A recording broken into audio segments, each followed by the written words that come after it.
So welcome to Nepal, our Dhaka topi. Namaste. Nepal the land of Himalayan. হিমালয়ের দেশ নেপাল। বড় বড় বরফে ঢাকা পাহাড়গুলা আকাশ ছুঁয়ে গেছে। অসম্ভব সুন্দর এই দেশ। অনেক দিনের ইচ্ছা ছিল নেপাল ঘুরে দেখা, বাইক নিয়ে, শখের বাইক নিয়ে আমরা নেপাল ঘুরবো, সেটাই ছিল প্ল্যান। তো সেই উছিলায় বাংলাদেশ থেকে আমরা 5 জন রাইডার চলে গিয়েছি নেপাল ভ্রমণ করতে। এবং নেপালের সবথেকে সুন্দর জায়গাগুলো মানাং, মোস্তাং, এই সুন্দর জায়গাগুলো আমরা ঘুরে ঘুরে দেখেছি এবং আমাদের স্মৃতির পাতায় নতুন কিছু স্মৃতি জমিয়ে রেখেছি। আপনাদেরকে এই নেপাল সিরিজের সেই যাত্রার বর্ণনা দিব। আশা করি ভালো লাগবে, সাথে থাকুন। ধন্যবাদ।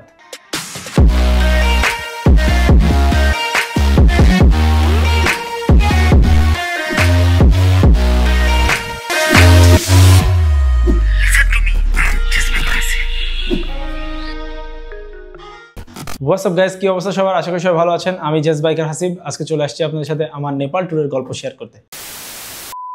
আসলে দুঃখের সাথে জানাতে হচ্ছে যে আমাদের নেপাল রাইডের প্রথম ফুটেজটা একটু প্রবলেম করার কারণে ফাইলগুলা ড্যামেজ হয়ে গিয়েছে। তো সেই কারণে এই প্রথম ব্লগটার ফুটেজগুলা আমি আসলে সেইভাবে আপনাদের সামনে প্রেজেন্ট করতে পারতেছি না। এটার জন্য খুবই দুঃখিত। তারপরেও যতটুকু পারা যায় আমি চেষ্টা করেছি আপনারা যাতে বুঝতে পারেন আমরা ঢাকা থেকে কাঠমান্ডু কীভাবে গিয়েছি এবং আমাদের সাথে কী হয়েছে। তো সেইগুলো আর কি আমি প্রেজেন্ট করেছি। ইনশাল্লাহ দ্বিতীয় ব্লগ থেকে এর থেকে বেটার মজা পাবেন এবং আমি যেভাবে ব্লগ বানাই সেভাবে ব্লগ পাবেন। তো প্রথম ব্লগটা আসলে এই কারণে একটু ঝামেলার কারণে আমি সুন্দরভাবে গুছাইতে পারিনি।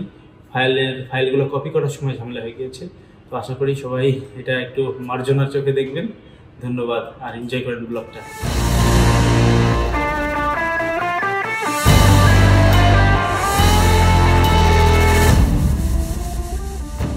We will represent the flag of Nepal and Bangladesh in the Mustang and Manang. So it's a pleasure for us. Quite. তো আপনারা দেখেছেন এর আগে আমি ইন্ডিয়ার লাদাখ রাইড করেছি, লাদাখ কাশ্মীর। তো নেপালও ছিল আমার জন্য একটা ড্রিম রাইড।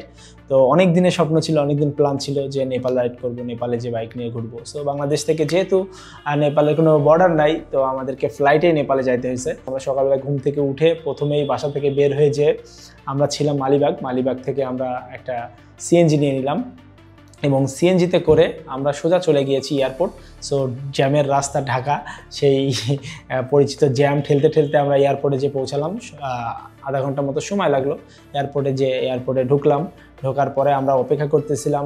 ইমিগ্রেশনের আগে হচ্ছে আমাদের বোর্ডিং করতে হবে এবং এয়ার টিকিটটা নিতে হবে। সো আমরা বাংলাদেশ যে এয়ারলাইন্সের যে কাউন্টার, সেই কাউন্টারে যে আমরা টিকিট এবং বোর্ডিংটা করলাম। এবং বোর্ডিং করার আগে এর মধ্যে আমাদের এক বাংলাদেশ বিমানের এক চাকরিরত আমাদের আরেক বাইকার ভাই মামুন ভাই, সে মামুন ভাই চলে আসছে।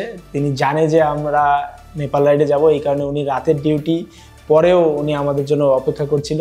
সো উনি আসলো, উনি এসে অনেক হেল্প করছে আমাদেরকে, সুন্দরভাবে বোর্ডিং করলো, প্লাস আমাদেরকে উইন্ডো সিট দিয়ে দিল। সো ভাইকে অনেক অনেক ধন্যবাদ। এবং স্পেশালি সে আমাদেরকে বিমান পর্যন্ত যে বাসে ট্রানজিট করে, বাসে না যেয়ে আমাদেরকে একটা প্রাইভেট দিয়ে দিল যে আপনারা প্রাইভেটে যাবেন, এটা আমার তরফ থেকে আপনাদের জন্য গিফট। তেমন থ্যাংক ইউ ভাই, এবং মামুন ভাইকে অনেক অনেক ধন্যবাদ এই সাপোর্টটা দেওয়ার জন্য। প্লাস ভাই ব্রাদার অনেক ভালোবাসা, আপনার জন্য অনেক দোয়া থাকবে। আর এবার মামুন ভাই আসলো এবং আরও যে রাইডার ছিল তারাও চলে আসলো এর ভিতরে এয়ারপোর্টে। এবং এয়ারপোর্ট থেকে আমরা সব বোর্ডিং কমপ্লিট করে টিকিট নিয়ে আমরা গেলাম ইমিগ্রেশনে। আর বাংলাদেশ ইমিগ্রেশন মানেই তো বোঝেন, ওখানে যাওয়া মানে মনে হয় একটা ইন্টারভিউ দিতে যাচ্ছি, কোনো একটা চাকরির ইন্টারভিউ। সেরকম একটা ভয়ঙ্কর ব্যাপার, সবার মনের মধ্যে ভয় কাজ করে যে অনেকে অফলোড করে দিচ্ছে, অনেকে যাইতে দিচ্ছে না। সো এই কারণে, আর ফার্স্ট টাইম ছিল নেপাল নাকি অনেকে যাইতে ঝামেলা করতেছে। তো এই মনে একটা ভয় নিয়ে তারপরও লাইনে দাঁড়ালাম। এবং আমার যেহেতু আগে থাইল্যান্ড এবং ইন্ডিয়া ট্যুর করা ছিল, সো সেই কারণে আমার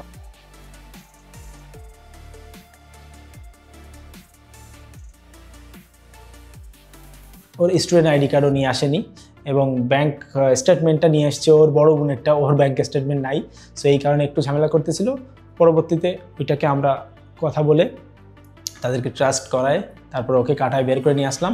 এবং আমরা নিচে দাঁড়ানোর পরে আমাদের জন্য যে গাড়ি রেডি করে রেখেছিল মামুন ভাই, সেই গাড়িতে উঠে আমরা প্লেনে উঠলাম, প্লেনের কাছে গেলাম এবং প্লেনে উঠে পড়লাম। সময় মতোই আমরা প্লেনে উঠতে পেরেছি এবং বাংলাদেশ বিমানে উঠে বসে আমরা নর্মালি আমার একটু প্লেনে ভয় করে।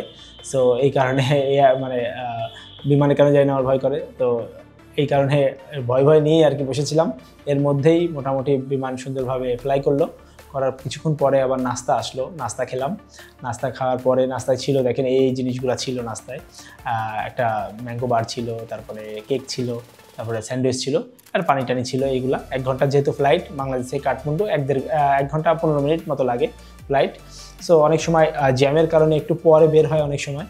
তো সেই পর্যন্ত আমরা বসে আমি সুন্দর সুন্দর আকাশের যে সিনারিগুলা প্লেন থেকে দেখতেছিলাম, খুব ভালো লাগতেছিল মেঘগুলা। এবং যখন আমরা শুনলাম যে আমরা নেপালের আকাশের সীমার মধ্যে চলে আসছি, তখন দূর থেকে, ওই দিন অনেক ক্লাউড ছিল, মেঘ ছিল, তারপরেও দূর থেকে যখন আমরা দেখছি যে এভারেস্টের পিকগুলা অসম্ভব সুন্দর ছিল।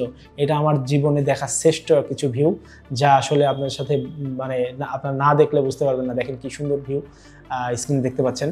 তো এই ভিউ দেখতে দেখতে এর মধ্যে শুনলাম আমরা আমাদের বিমান ল্যান্ড করবে, কিন্তু আমাদের 7 নম্বর সিরিয়ালে। তো যেহেতু কাঠমান্ডুতে একটাই রানওয়ে, তো এই কারণে অনেকগুলো ফ্লাইট নামে, একটার পর একটা নামে। সো এই কারণে আমাদের 7 নাম্বার। তো 7 বার রাউন্ড করলো, এতে করে একটু টাইম লেগেছে, বাট 7 বার রাউন্ড দেওয়ার পরে যে আমরা 7 বার হিমালয়গুলো বা পাহাড়গুলো সুন্দরভাবে দেখতে পেরেছি।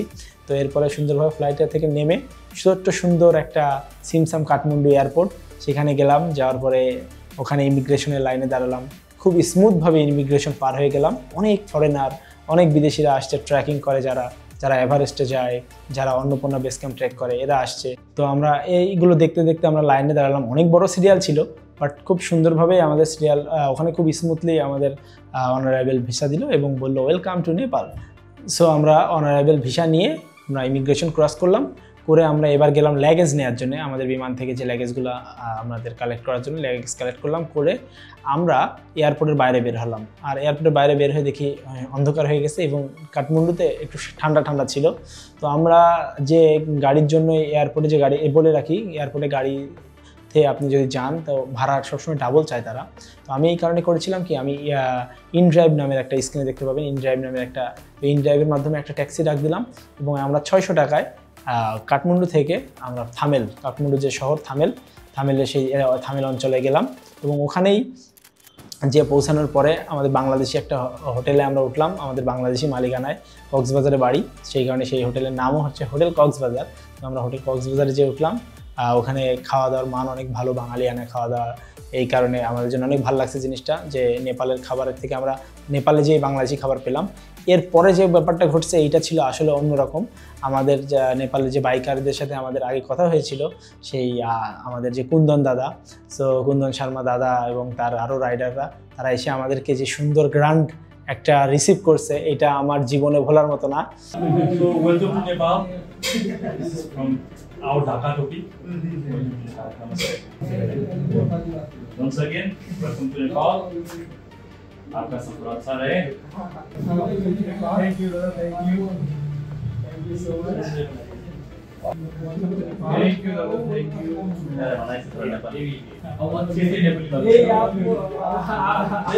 Mongolia, Mongolia. We want to hand over the flag of Nepal. Yes. For our brother from Bangladesh. So they will represent the flag of Nepal and Bangladesh in the Mustang and Bonang. Thank you. So it's a pleasure for us. So quite.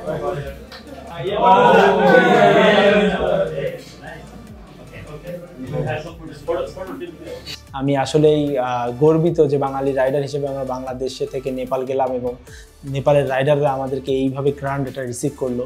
আমাদেরকে নেপালে টুপি দিয়ে, Nepali flag দিয়ে, Nepali T shirt দিয়ে আমাদেরকে তারা receive করলো, করে তাদের সাথে সুন্দর একটা সময় কাটালাম এবং তারা আমাদেরকে গাইড করে দিল, আপনারা এইভাবে এই রুট দিয়ে যাবেন, এইভাবে যাবেন, এইভাবে গেলে আপনার জন্য ভালো হবে।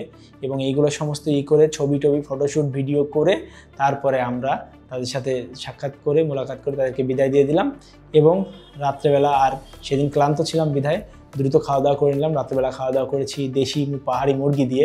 সো ওখানের দেশি মানে নেপালি দেশি মুরগি দিয়ে অনেক সুন্দর খাবার ছিল রান্না, আর বাঙালিয়ানায় রান্না ছিল। সো ওখানে খাওয়া দাওয়া করে রাত্রেবেলা আমরা শুয়ে পড়লাম আর অপেক্ষা করছিলাম সকালে শুরু হবে আমাদের কাঙ্ক্ষিত রাইড। তো নেক্সট ব্লগে আমি আপনাদেরকে আমাদের পরের দিন যে রাইড স্টার্ট করেছি সেইটা নিয়ে আসবো। তো আজকের গল্প এই পর্যন্ত। নেক্সট ব্লগের জন্য অবশ্যই অপেক্ষা করবেন। আর এই ভিডিওটা ভালো লাগলে লাইক করে দিন, আর কোনো কিছু জানার থাকলে কমেন্টে বলেন। আর অনেক ভালোবাসা এবং সাপোর্ট চাই, এই জন্য সাবস্ক্রাইব করে দিন। আজকে এই পর্যন্ত, বাই বাই।